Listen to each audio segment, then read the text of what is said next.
فرمایا یہ اصول ہے، جس بندے سے زندگی میں مدد مانگی جا سکتی ہے، فرمایا فوت ہونے کے بعد ہی اسے مانگی جا سکتی ہے۔ کیا تم لوگ اس بات کی شہادت دیتے ہو کہ اللہ کے ساتھ اور بھی معبود ہیں؟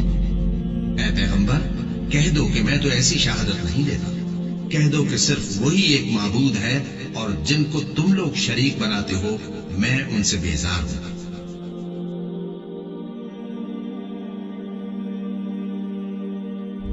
وَإِن يَمْسَسْكَ اللَّهُ بِضُرٍّ فَلَا كَاشِفَ لَهُ إِلَّا هُوَ، اگر اللہ کسی کو پکڑ لے تکلیف کے اندر تو اس تکلیف کو کوئی نہیں چھڑا سکتا سوائے اس اللہ، یا سوائے عبد القادر جیلانی کے بقول بابوں کے او جی وہ مصیبت آئی پھیر دیندے نے کسی اور تے سٹ دیندے نے 11ویں دیا کرو۔ قرآن تو کہہ رہے نہیں، جب اللہ پکڑ لے کوئی نہیں چھڑا سکتا، کوئی پیغمبر، کوئی فرشتہ، کوئی جن، کوئی بابا سوائے اس۔ اور ظاہر ہے یہ تکلیف دور کرنا یہ اللہ کی کوالٹی ہے، یہ اس کے ساتھ خاص ہے۔ سورہ نمل کی آیت نمبر 62 ہے، میرے خیال ہے وہ ایک سمجھ لیں جسے وہ تاش کی لینگویج میں کہتے ہیں نا یکا، وہ ہے وہ آیت۔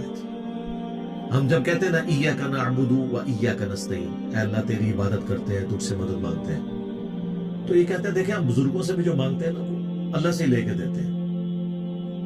آپ امی سے روٹی جو مانگتے ہیں تو کیا یہ شرک ہے؟ اس کا ہم ان کو جواب دیتے ہیں کہ میرے بھائی یہ تو اسباب ہے، ان کا قرآن میں حکم ہے وَتَعَاوَنُوا عَلَى الْبِرِّ وَالتَّقْوَى وَلَا تَعَاوَنُوا عَلَى الْإِثْمِ وَالْعُدْوَانِ، نیکی اور پرہیزگاری کے کاموں میں ایک دوسرے کی مدد کرو، برائی میں نہ کرو۔ وہ کہتے ہیں ٹھیک ہے، لیکن اب دیکھیں جو بزرگان دین ہیں وہ بھی اللہ سے ہی لے کے دے رہے ہوتے ہیں، پیچھے اللہ ہی ہوتا ہے، اللہ نو پیچھے کر دو، ہاں کر دو پیچھے۔ وہ اسی کہنا یار قرآن دی پیروی کر دو، وہ کہتے ہیں اصل میں ساڈے بزرگوں اور اماماں نے بھی قرآن دی دسیا پیچھے نبی علیہ السلام بھی نے، نبی بھی پیچھے، اللہ بھی پیچھے، وہ منتظر پیچھے کے رہ گئے تھوڑے پلے۔ جو مسلمان اللہ رسول کو پیچھے کر دے اور بابے اور بزرگ آگے لے آئے تو وہ اپنے امام کی فکر کرے۔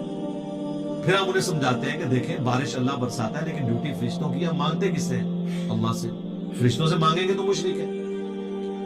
وہ کہتے ہیں یہ ساری باتیں آپ کی ٹھیک ہیں، لیکن قرآن میں یہ تو آیا کہ اللہ ہی سے مانگتے ہیں، یہ تو نہیں آیا کہ کسی اور سے نہیں مانگتے۔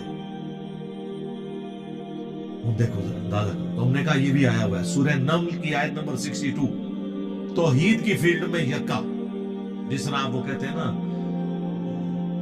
تاش کی لینگویج میں اَمَّن يُجِيبُ الْمُضْطَرَّ إِذَا دَعَاهُ، بھلا بتاؤ تو کون ہے جو مصیبت میں گرے ہوئے شخص کی فریاد کو سنتا ہے، وَيَكْشِفُ السُّوءَ، اور اس کی تکلیف اس سے دور کر دیتا ہے، وَيَجْعَلُكُمْ خُلَفَاءَ الْأَرْضِ، اور تمہیں خلیفہ کرتا ہے اگلوں کا زمین پر، یعنی جب تمہارے آباء و اجداد مرتے ہیں تو تم، تمہارے مرنے کے بعد تمہاری اولاد، سب ایک ایک کر کے مر رہے ہیں، اللہ جو ہے وہ زندہ ہے، ایک ایک کر کے وہ آنے والی نسلوں کو زمین کا مالک بناتا جاتا ہے۔ اصل مالک کون ہے؟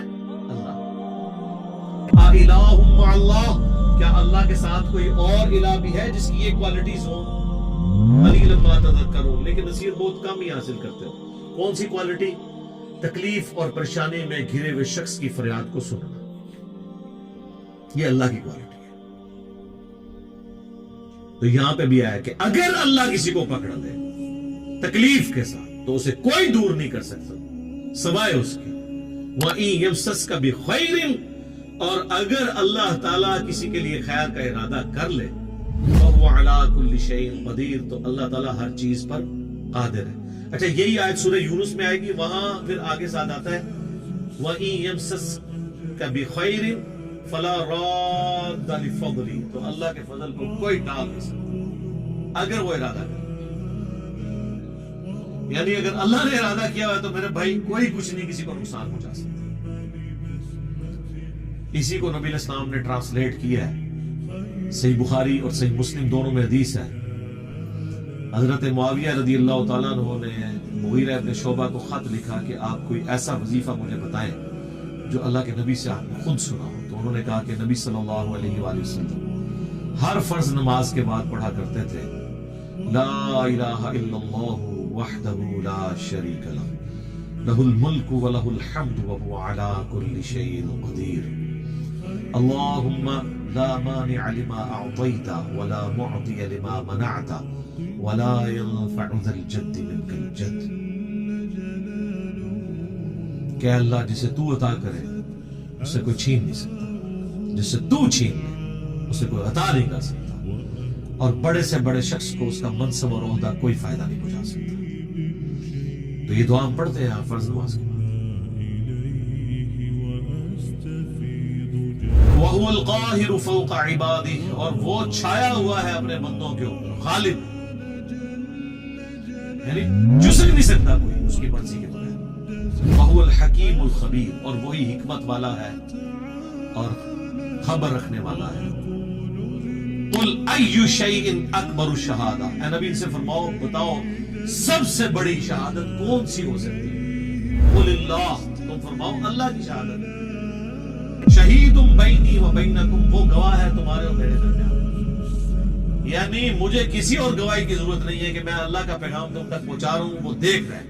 تم اگر میری بات نہیں مان رہے ہو مجھے کوئی ٹینشن نہیں ہے، اللہ گواہ ہے کہ میں نے اپنا پیغام جو مجھے اللہ نے سپورٹ کیا تھا تم تک پہنچا دیا. وَأُوحِيَ إِلَيَّ هَذَا الْقُرْآنُ لِأُنذِرَكُم بِهِ وَمَن بَلَغَ، اور یہ بھی ان سے کہہ دو کہ اللہ نے مجھے قرآن وحی اس لیے کیا ہے تاکہ اس کے ذریعے میں تمہیں بھی ڈر سناؤں اور جس تک بھی یہ کتاب پہنچے.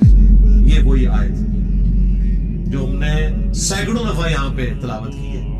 سورۃ الانعام آیت نمبر 19، اسی میں ریسرچ پیپر ہے امام الانبیاء کی دعوت قرآن، اس کے ٹائٹل میں یہ آیت لکھی ہوئی ہے، ریسرچ پیپر نمبر 4.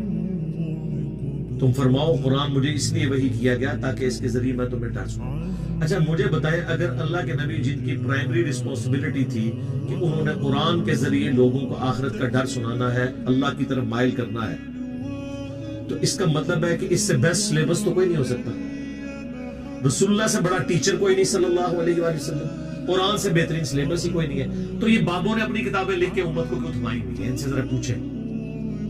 فضائل اعمال، فضائل سنت، 14 ستارے، یہ پکڑ کے کیوں انہوں نے حوالے کیے؟ کہ قرآن میں کوئی نقص تھا؟ اور حکم یہ ہو رہا ہے کہ اے نبی تم نے بھی اس قرآن کے ذریعے تبلیغ کرنی ہے، اور جس تک بھی پہنچے. قرآن پہنچا، لیکن آپ دیکھ لیں کیا خدمت کی ان لوگوں نے. 1000 سال سے اسلام یہاں آیا ہوا ہے، کسی نے قرآن کا ترجمہ نہیں کیا. یہ تو پچھلے 100-150 سال میں ترجمہ. بخاری کا پہلا ترجمہ 1920 میں ہوا ہے، آلموسٹ 100 ایئرز پہلے. پہلے سے پوچھیں آپ کیا کرتے رہے؟ یہاں کی لوکل لینگویج تھی فارسی، پھر اردو بن گئی. قرآن فارسی میں ٹرانسلیٹ کیوں نہیں کیا؟ شاہ ولی اللہ دہلوی نے پہلی دفعہ کیا. 5 سال تک چھپے رہے، لوگوں نے فتوے جاری کر دیے کہ قرآن عربی میں تھا، اس نے تحریف کر کے فارسی میں کر دیا. کیونکہ ولی اللہ دہلوی نے یہ یعنی آبزرو کیا انہوں نے کہ بھئی اس قوم کا تو کوئی حال نہیں ہے. قرآن تو نہ انہوں نے عربی سیکھنی ہے، نہ ہمارے اجداد نے سیکھی، نہ انہوں نے سیکھنی ہے. تو نہ انہوں نے عربی سیکھنی ہے، نہ انہوں نے قرآن پہ چلنا ہے، تو بہتر ہے قرآن کو نیٹو لینگویج میں کر دیا جائے. جس طرح ہم نے یوٹیوب کا موڈ اختیار کیا ہے، ہمیں پتہ ہے کہ مدرسوں میں انہوں نے کوئی دین نہیں سکھانا، نہ انہوں نے صحیح بات لوگوں کو بتانی ہے، تو پھر ہم الٹیمیٹلی یہ جو ایک ڈیجیٹل موڈ ہمارے پاس موجود ہے ہم لوگوں تک بات پہنچائیں. تو جب فتوے جاری ہوئے 5 سال تک وہ چھپتے پھرے. یہ آج آپ کو فیشن نظر آ رہا ہے نا، یہ سارے بزرگان دین کے جو لیٹسٹ 20ویں صدی کے بزرگان دین ہیں، ان کے ترجمے یہ زدم زدہ ہوئے ہیں. جب ایک ہوا دوسرے نے کہا اچھا میں بھی کرتا ہوں. شاہ ولی اللہ دہلوی کے بیٹے نے اردو میں ترجمہ کر دیا، پھر آگے دیوبندی اس ترجمے کو لے کے چلے تو بریلویوں کو فکر پڑ گئی، انہوں نے اپنا ترجمہ کر لیا. پھر بریلویوں کے اندر اپنے ترجمے شروع ہو گئے. پھر شیعہ نے کہا کہ چلو ہم بھی اپنا ترجمہ کرتے ہیں. یہ انہوں نے زدم زدہ کیا ہے. میں علا وجہ بصیرت آپ کو کہہ رہا ہوں ان کے اسلام کے ساتھ زیرو انٹرسٹ تھا. ورنہ مجھے بتائیں جن بابوں کے نام یہ وضو کے ساتھ لیتے ہیں انہوں نے کیوں نہیں ترجمے کیے؟ اس لیے کہ وہ ان سے زیادہ سمجھدار تھے. ان کو پتا تھا کہ چودراہٹ ختم ہو جائے گی، اور دیکھ لیں ہو گئی ہے.